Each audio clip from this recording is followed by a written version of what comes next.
Capítulo 25. El Éxodo.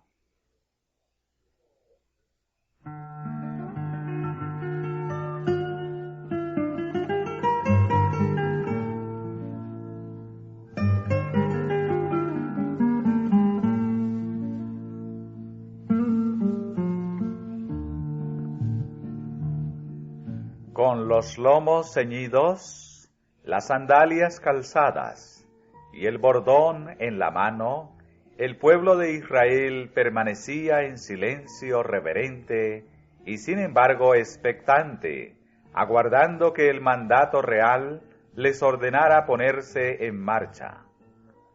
Antes de llegar la mañana, ya estaban en camino. Durante el tiempo de las plagas, ya que la manifestación del poder de Dios había encendido la fe en los corazones de los siervos y había infundido terror en sus opresores, los israelitas se habían reunido poco a poco en Gosén. Y no obstante lo repentino de la huida, se habían tomado ya algunas medidas para la organización y dirección de la multitud durante la marcha, dividiéndola en compañías, bajo la dirección de un jefe cada una.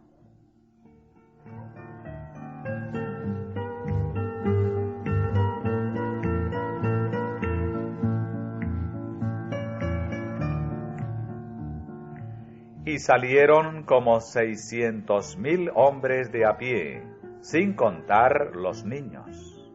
Y también subió con ellos grande multitud de diversa suerte de gentes. Esta multitud se componía no sólo de los que obraron movidos por la fe en el Dios de Israel, sino también de un número mayor de individuos que trataban únicamente de escapar de las plagas, o que se unieron a las columnas en marcha por pura excitación y curiosidad. Esta clase de personas fue siempre un obstáculo y un lazo para Israel.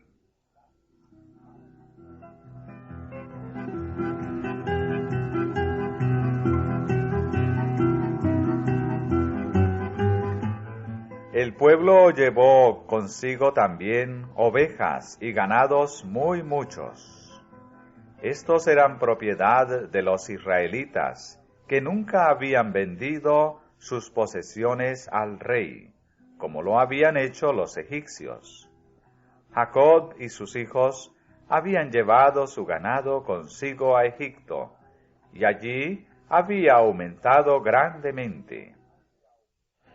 Antes de salir de Egipto, el pueblo, siguiendo las instrucciones de Moisés, exigió una remuneración por su trabajo que no le había sido pagado, y los egipcios estaban tan ansiosos de deshacerse de ellos que no les negaron lo pedido. Los esclavos se marcharon cargados del botín de sus opresores.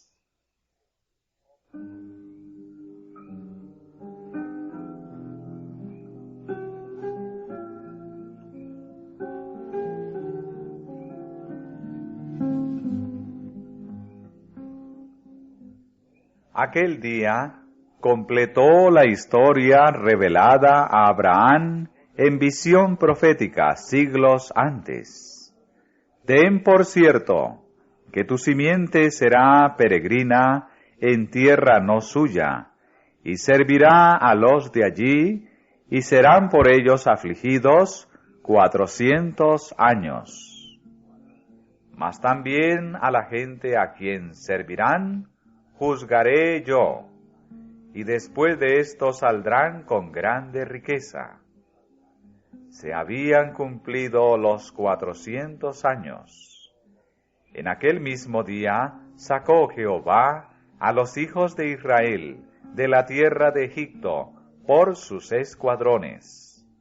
Al salir de Egipto, los israelitas llevaron consigo un precioso legado, los huesos de José, que habían esperado por tanto tiempo el cumplimiento de la promesa de Dios, y que durante los tenebrosos años de esclavitud habían servido a manera de recordatorio que anunciaba la liberación de los israelitas.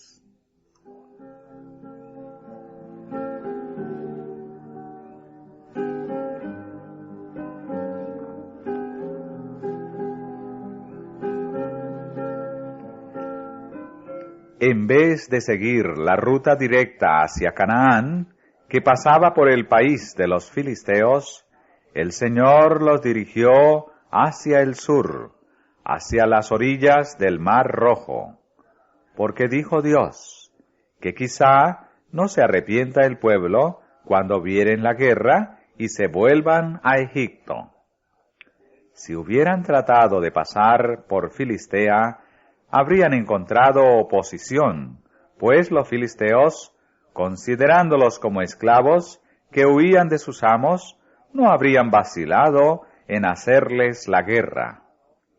Los israelitas no estaban preparados para un encuentro con aquel pueblo poderoso y belicoso. Tenían un conocimiento muy limitado de Dios y muy poca fe en Él, y se habrían aterrorizado y desanimado. Carecían de armas y no estaban habituados a la guerra. Tenían el espíritu deprimido por su prolongada servidumbre y se hallaban impedidos por las mujeres y los niños, los rebaños y las manadas. Al dirigirlos por la ruta del Mar Rojo, el Señor se reveló como un Dios compasivo y juicioso.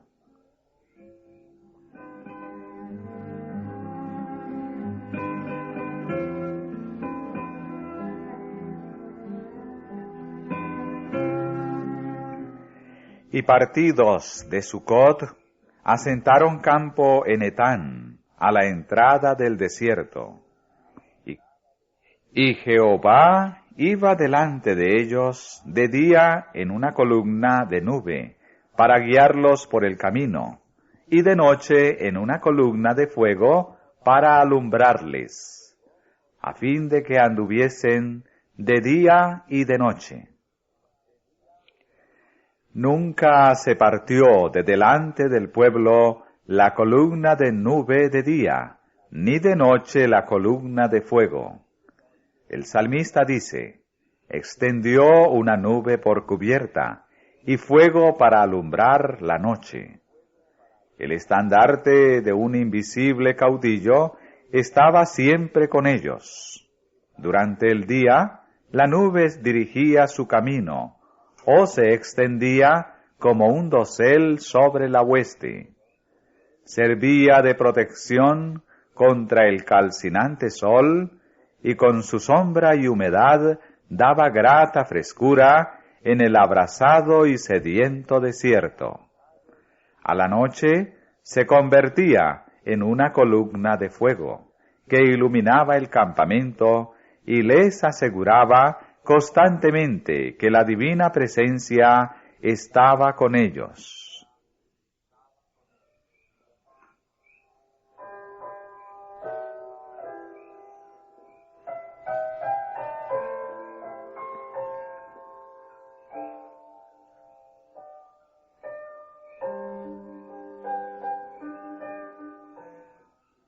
En uno de los pasajes más hermosos y consoladores de la profecía de Isaías, se hace referencia a la columna de nube y de fuego para indicar cómo custodiará Dios a su pueblo en la gran lucha final con los poderes del mal.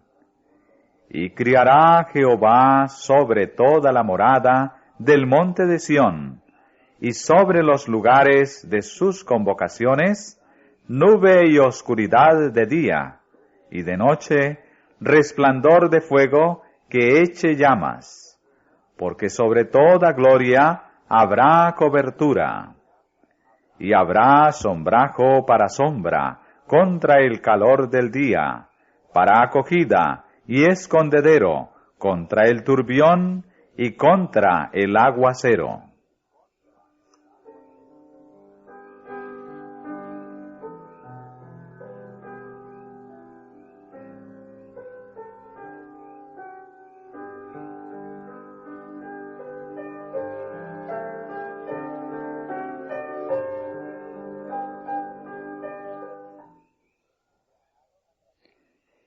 Viajaron a través del lóbrego y árido desierto.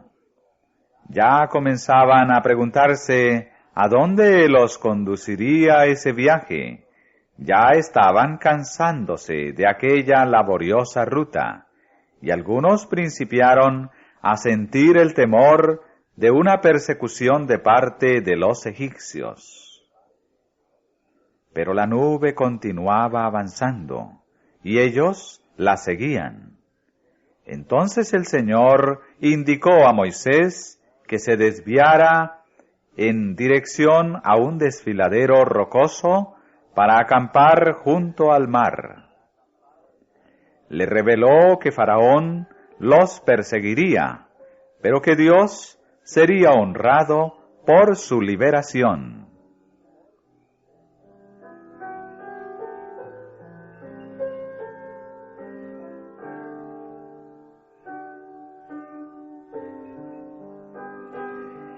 En Egipto se esparció la noticia de que los hijos de Israel, en vez de detenerse para adorar en el desierto, iban hacia el Mar Rojo. Los consejeros de Faraón manifestaron al rey que sus esclavos habían huido para nunca más volver. El pueblo deploró su locura de haber atribuido la muerte de los primogénitos al poder de Dios. Los grandes hombres, reponiéndose de sus temores, explicaron las plagas por causas naturales. ¿Cómo hemos hecho esto de haber dejado ir a Israel para que no nos sirva? Era su amargo clamor.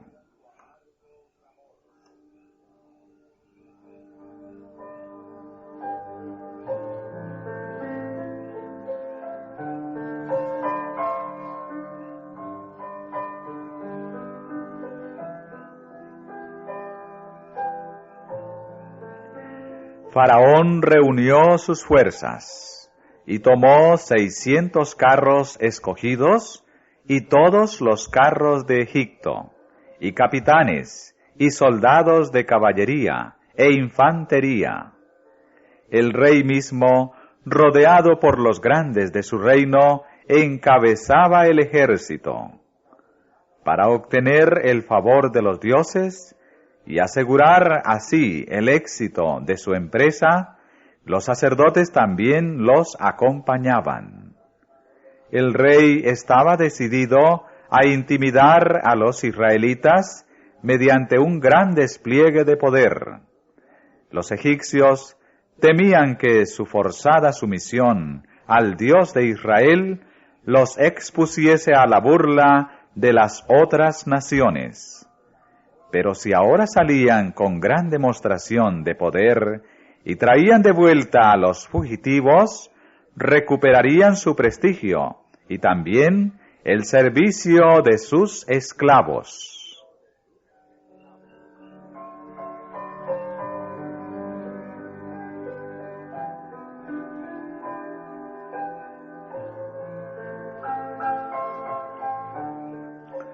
Los hebreos estaban acampados junto al mar, cuyas aguas presentaban una barrera aparentemente infranqueable ante ellos, mientras que por el sur una montaña escabrosa obstruía su avance.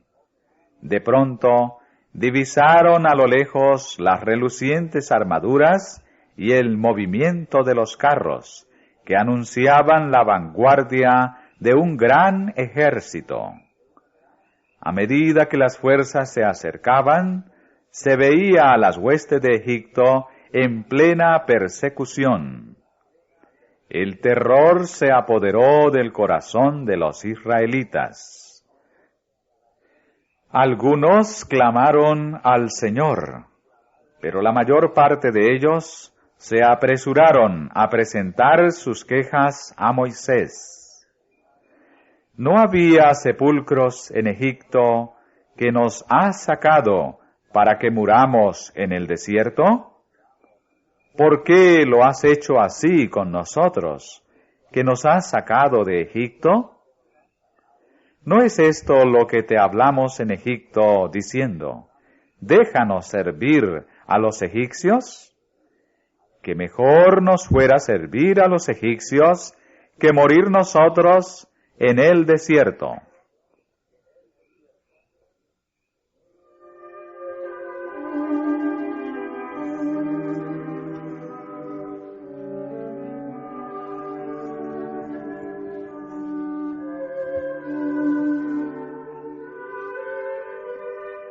Moisés se turbó grandemente al ver que su pueblo manifestaba tan poca fe en Dios, a pesar de que repetidamente habían presenciado la manifestación de su poder en favor de ellos. ¿Cómo podía el pueblo culparle de los peligros y las dificultades de su situación cuando él había seguido el mandamiento expreso de Dios? Era verdad que no había posibilidad de liberación a no ser que Dios mismo interviniera en su favor. Pero habiendo llegado a esta situación por seguir la dirección divina, Moisés no temía las consecuencias. Su serena y confortadora respuesta al pueblo fue: no temáis, estáos quedos, y ved la salud de Jehová que Él hará hoy con vosotros. Porque los egipcios que hoy habéis visto, nunca más para siempre los veréis. Jehová peleará por vosotros, y vosotros estaréis quedos.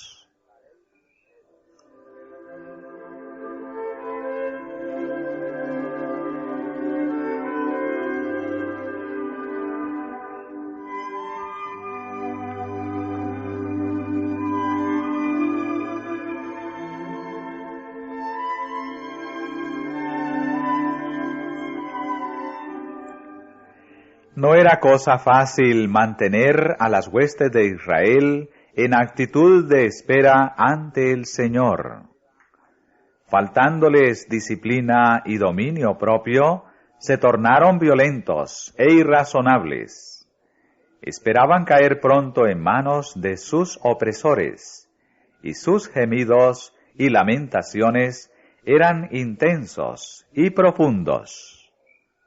Habían seguido a la maravillosa columna de nube como a la señal de Dios que les ordenaba avanzar, pero ahora se preguntaban unos a otros si esa columna no presagiaría alguna calamidad, porque no los había dirigido al lado equivocado de la montaña hacia un desfiladero insalvable. Así, de acuerdo con su errada manera de pensar, el ángel del Señor parecía como el precursor de un desastre.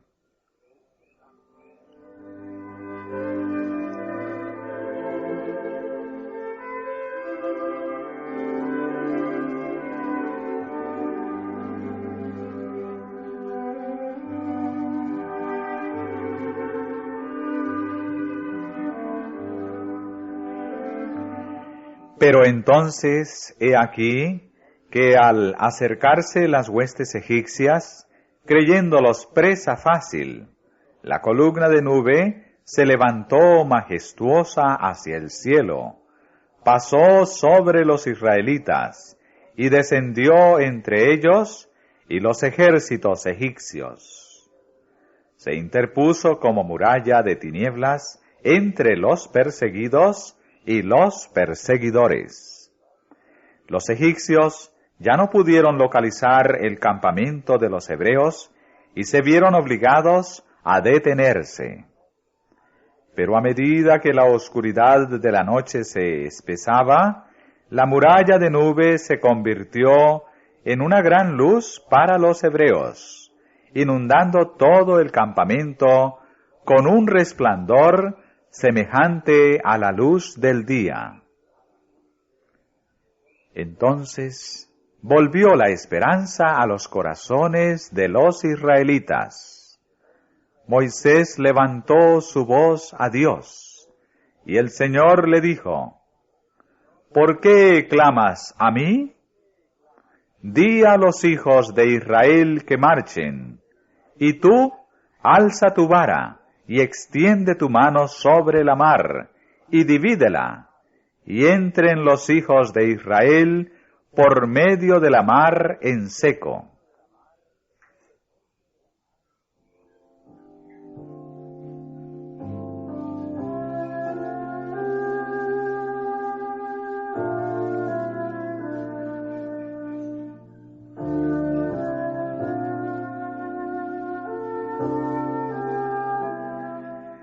El salmista, describiendo el cruce del mar por Israel, cantó: En la mar fue tu camino, y tus sendas en las muchas aguas, y tus pisadas no fueron conocidas. Condujiste a tu pueblo como ovejas, por mano de Moisés y de Aarón.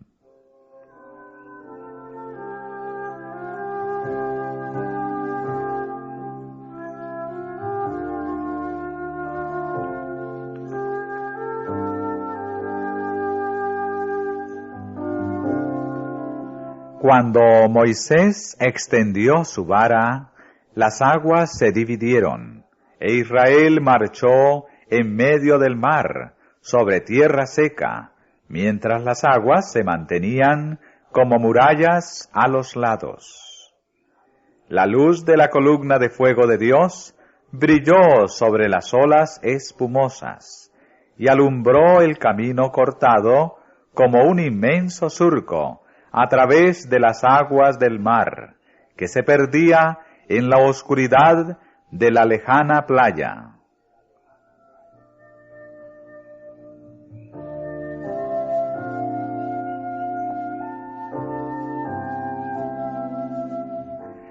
Y siguiéndolos los egipcios, entraron tras ellos hasta el medio de la mar, toda la caballería de Faraón, sus carros y su gente de a caballo. Y aconteció a la vela de la mañana que Jehová miró al campo de los egipcios desde la columna de fuego y nube, y perturbó el campo de los egipcios. La misteriosa nube se trocó en una columna de fuego ante sus ojos atónitos. Los truenos retumbaron, y los relámpagos centellearon. Las nubes echaron inundaciones de aguas, tronaron los cielos, y discurrieron tus rayos. Anduvo en derredor el sonido de tus truenos. Los relámpagos alumbraron el mundo. Estremecióse y tembló la tierra.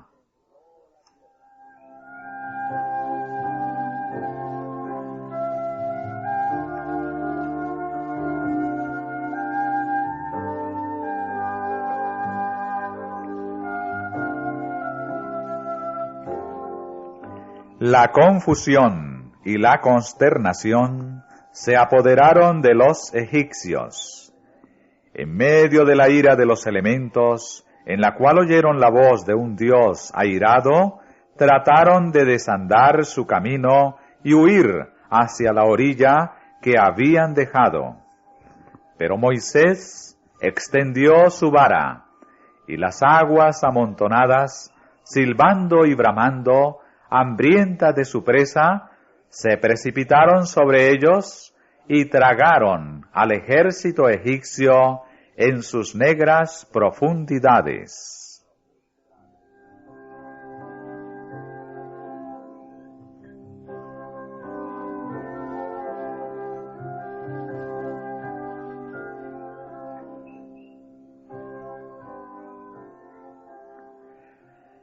Al despuntar el alba, las multitudes israelitas pudieron ver todo lo que quedaba de su poderoso enemigo. Cuerpos vestidos de corazas arrojados a la orilla. Una sola noche les había traído completa liberación del más terrible peligro. Aquella vasta y desamparada muchedumbre de esclavos no acostumbrados a la batalla, de mujeres, niños y ganado, que tenían el mar frente a ellos y los poderosos ejércitos de Egipto a sus espaldas, habían visto una senda abierta al través de las aguas, y sus enemigos derrotados en el momento en que esperaban el triunfo. Jehová solo los había libertado, y a él elevaron con fervor sus corazones agradecidos. Sus emociones encontraron expresión en cantos de alabanza. El Espíritu de Dios se posó sobre Moisés, el cual dirigió al pueblo en un triunfante himno de acción de gracias, el más antiguo y uno de los más sublimes que el hombre conoce.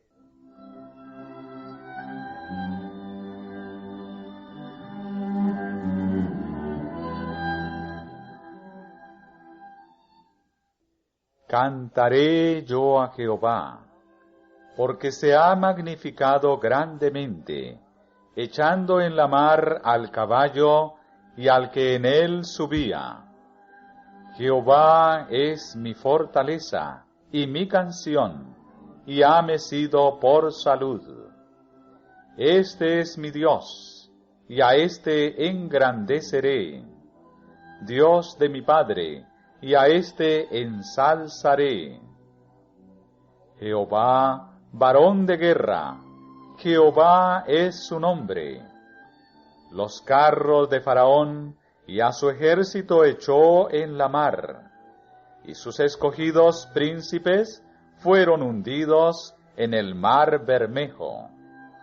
Los abismos los cubrieron, como piedra descendieron a los profundos. Tu diestra, oh Jehová, ha sido magnificada en fortaleza. Tu diestra, oh Jehová, ha quebrantado al enemigo. ¿Quién como tú, Jehová, entre los dioses? ¿Quién como tú, magnífico en santidad, terrible en loores, hacedor de maravillas? Condujiste en tu misericordia a este pueblo, al cual salvaste. Llevástelo con tu fortaleza a la habitación de tu santuario. Oiránlo los pueblos y temblarán. Caiga sobre ellos temblor y espanto. A la grandeza de tu brazo enmudezcan como una piedra, hasta que haya pasado tu pueblo, oh Jehová, hasta que haya pasado este pueblo que tú rescataste. Tú los introducirás y los plantarás en el monte de tu heredad, en el lugar de tu morada que tú has aparejado, oh Jehová.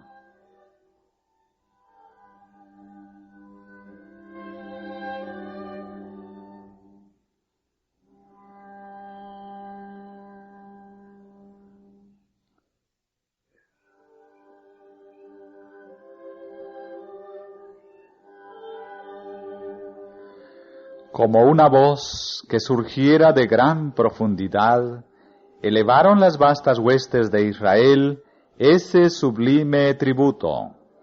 Las mujeres israelitas también se unieron al coro. María, la hermana de Moisés, dirigió a los demás mientras cantaban con panderos y danzaban.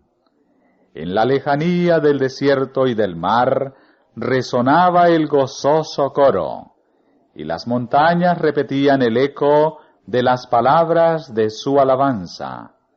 Cantad a Jehová, porque en extremo se ha engrandecido.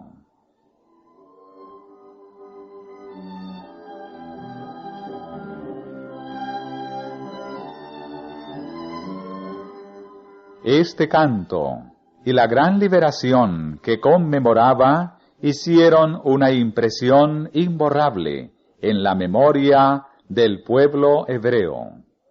Siglo tras siglo fue repetido por los profetas y los cantores de Israel para atestiguar que Jehová es la fortaleza y la liberación de los que confían en Él.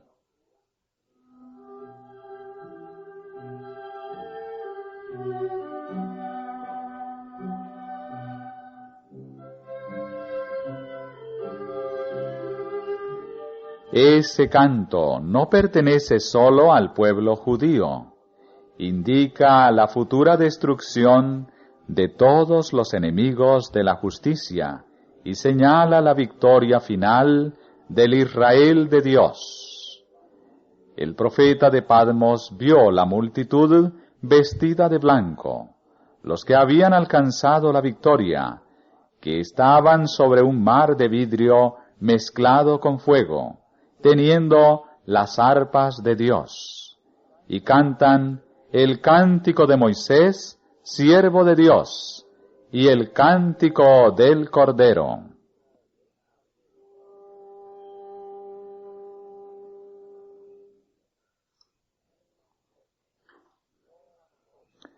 No a nosotros, oh Jehová, no a nosotros, sino a tu nombre da gloria, por tu misericordia, por tu verdad.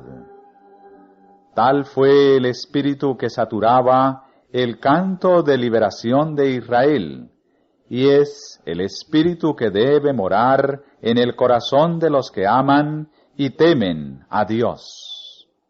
Al libertar nuestras almas de la esclavitud del pecado, Dios ha obrado para nosotros una liberación todavía mayor que la de los hebreos ante el Mar Rojo. Como la hueste hebrea, nosotros debemos alabar al Señor con nuestro corazón, nuestra alma y nuestra voz por sus maravillas para con los hijos de los hombres. Los que meditan en las grandes misericordias de Dios y no olvidan sus dones menores, se llenan de felicidad y cantan en sus corazones al Señor. Las bendiciones diarias que recibimos de la mano de Dios y sobre todo la muerte de Jesús para poner la felicidad y el cielo a nuestro alcance debieran ser objeto de constante gratitud.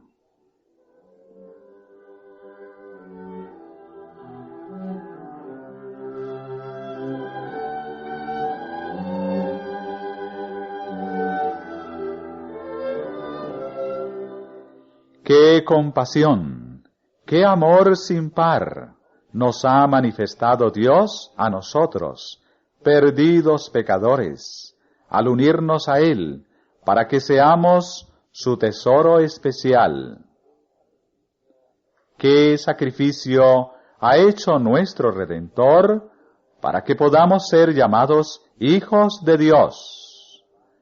Debiéramos alabar a Dios por la bendita esperanza que nos ofrece en el gran plan de redención. Debiéramos alabarle por la herencia celestial y por sus ricas promesas. Debiéramos alabarle porque Jesús vive para interceder por nosotros.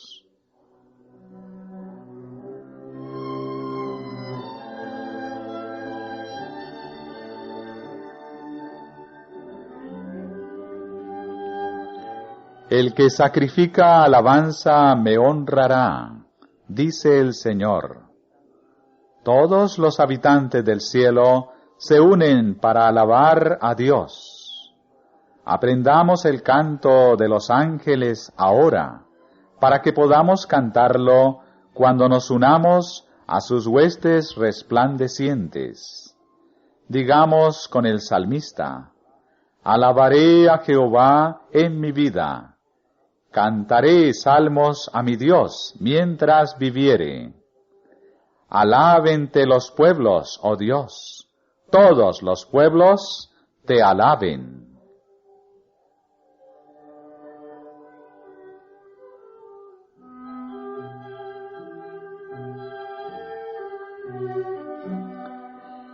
En su providencia, Dios mandó a los hebreos que se detuvieran frente a la montaña junto al mar, a fin de manifestar su poder al liberarlos y humillar señaladamente el orgullo de sus opresores.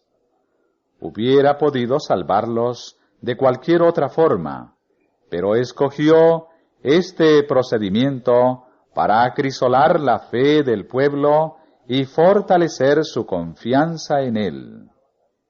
El pueblo estaba cansado y atemorizado.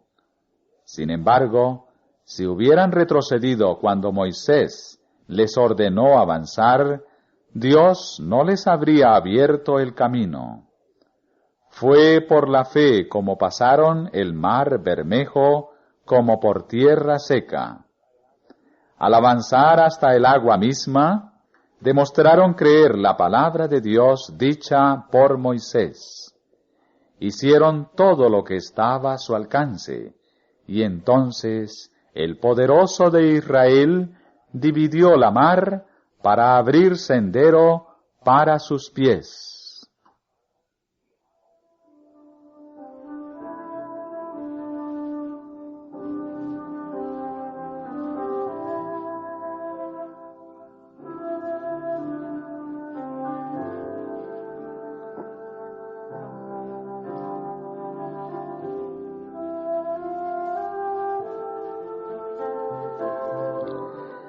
En esto se enseña una gran lección para todos los tiempos.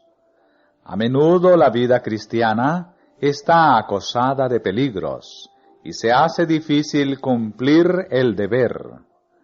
La imaginación concibe la ruina inminente delante y la esclavitud o la muerte detrás. No obstante, la voz de Dios dice claramente: avanza. Debemos obedecer este mandato, aunque nuestros ojos no puedan penetrar las tinieblas, y aunque sintamos las olas frías a nuestros pies. Los obstáculos que impiden nuestro progreso no desaparecerán jamás ante un espíritu que se detiene y duda. Los que postergan la obediencia hasta que toda sombra de incertidumbre desaparezca y no haya ningún riesgo de fracaso o derrota, no obedecerán nunca. La incredulidad nos susurra: esperemos que se quiten los obstáculos y podamos ver claramente nuestro camino. Pero la fe nos impele valientemente a avanzar, esperándolo todo y creyéndolo todo.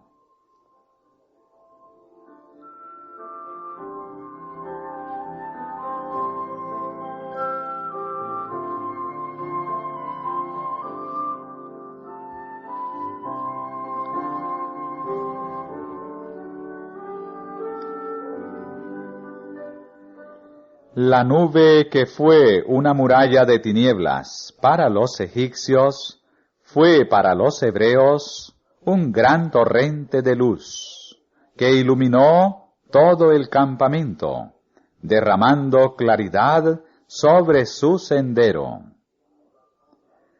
Así las obras de la providencia acarrean a los incrédulos tinieblas y desesperación, mientras que para el alma creyente están llenas de luz y paz. El sendero por el cual Dios dirige nuestros pasos puede pasar por el desierto o por el mar, pero es un sendero seguro.